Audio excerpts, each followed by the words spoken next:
Mortal Kombat!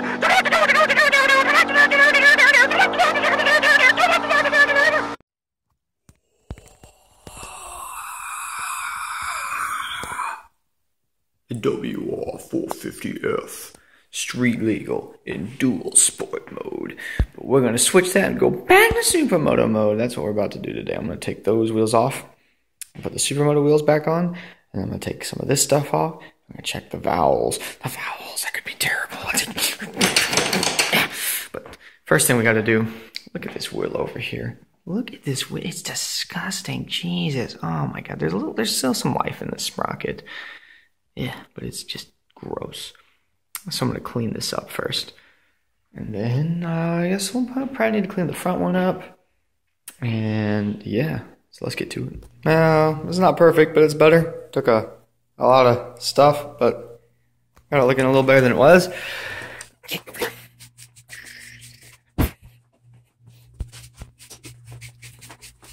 Alright, that one's not near as bad, but we'll give it a little cleanup too. Alright, well I haven't put any motard parts on yet. I've just been cleaning and cleaning and cleaning. Both wheels over there looking pretty good. I've got all this stuff in the back here.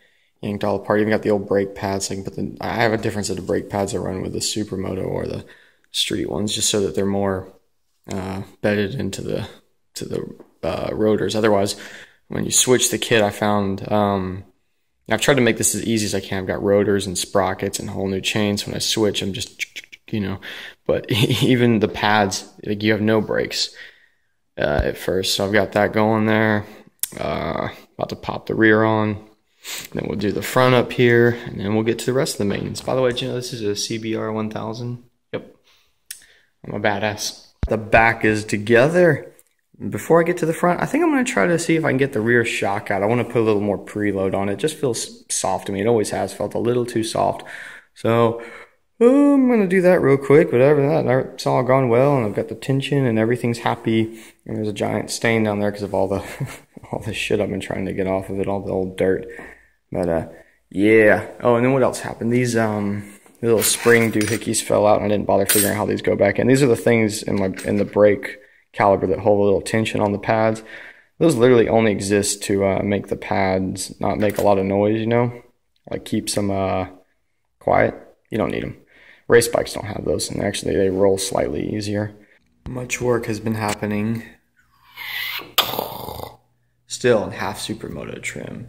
No rear shock inside of it now. So I cranked down the preload on that thing. Exhaust. I was able to actually get it out. I loosened up the subframe bolts and gave it a little bit of a pull. Normally you can hinge it in one direction or the other. It probably would make most sense to take the bottom ones out and try to hinge it up to get it out normally. But I don't know, I tried to do it this way. This actually worked on my DRZ before. You take the exhaust off from the midpoint, you can yank them out this way. I was able to do it, so I just did it like that. It's kind of an easy way to do things.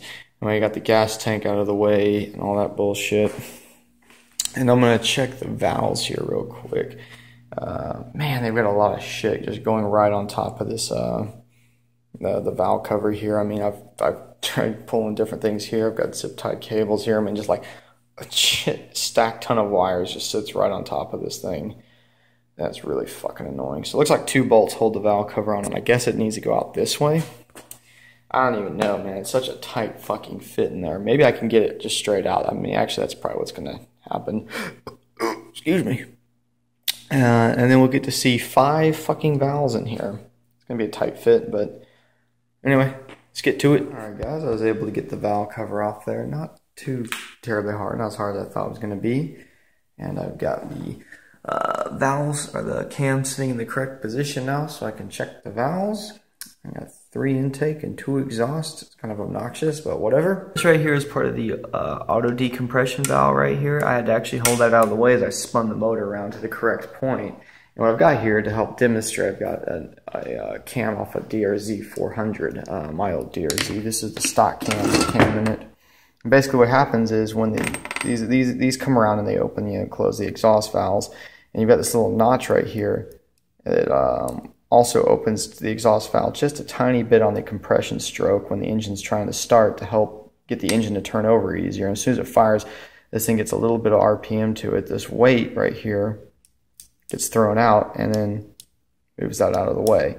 And that's what that has too. What's convenient on the WR was actually on the outside. What you have to do is you have to hold that, and then you got to spin the motor over. I just use the Kickstarter, have the plug out until you get it in the correct position. Because if this is down, it's under a bunch of tension. You won't be able to press it out of the way once it's there. But anyway, here's my little professional chart so I can write down. These are the clearances we're aiming to get to be in between.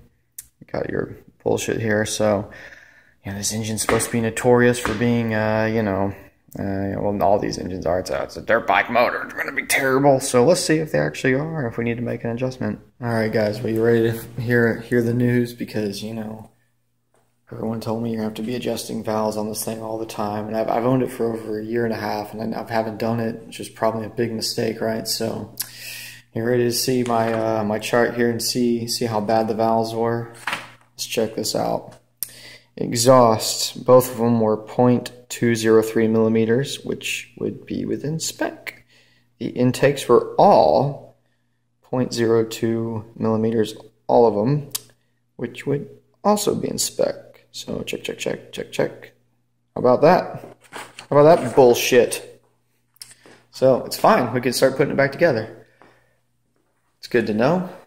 Not have to mess with shims and taking cams out. We can just put her back together. So, yeah, look at these things. So beat up looking, but yeah, I like this. Here you can tell I've done a lot of valve adjustments. Watch this. I'll pop these open here. And they will, no doubt, yeah.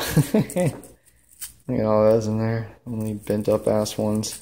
The little ones are the worst because they're so easy to bend. I mean, look at the corners of this one right here. It's totally jacked. What is that? A 0.051 millimeters or a 0.002 inches. Yeah, pretty beat up. Well, here we are, day 3. That's right, it's been 3 days since I started working on the WR. I just been working on a few hours here and there. The weather's been so bad, I've been having to leave the doors shut. It gets really cold in this garage really fast, so. Yeah. Those are the fumes build. You're just spraying like, brake cleaner and stuff, trying to clean everything off, and then really quickly the whole garage fills with fumes, and then you can't leave it and you get a fucking headache. There's an international motorcycle show this weekend. Everyone's riding out tomorrow at noon, so I'm gonna button the bike back up. I'm just gonna put the tank back on, the shock, do the front end, and then I'll change the oil on it. And it should be good to go as far as I can see.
Alright, well the camera died earlier, but it's all finished, put back together now.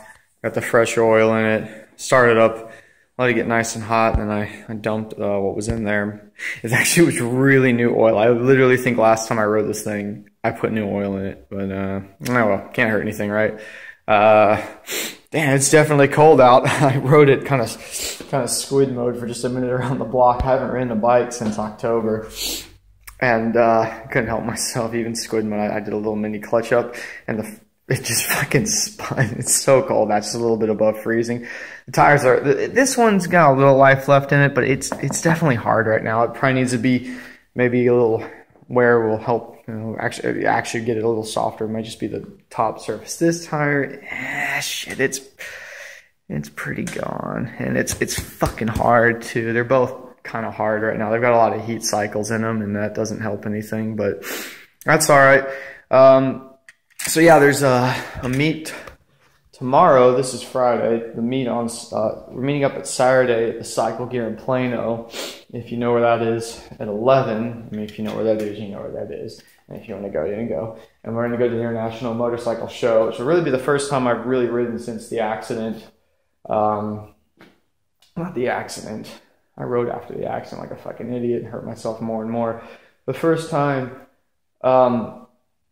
since the surgery, I'm going to go and ride, you know, so it should be a lot of fun. And either way, we'll be at the motorcycle show. So, God, what's wrong with me? I'm like burping and blown up. But, I mean, yeah, if you guys want to roll out, you want to hang out, that's where I'll be tomorrow at the International Motorcycle Show in Dallas. So, yeah, put all these fucking tools away now. Peace, guys.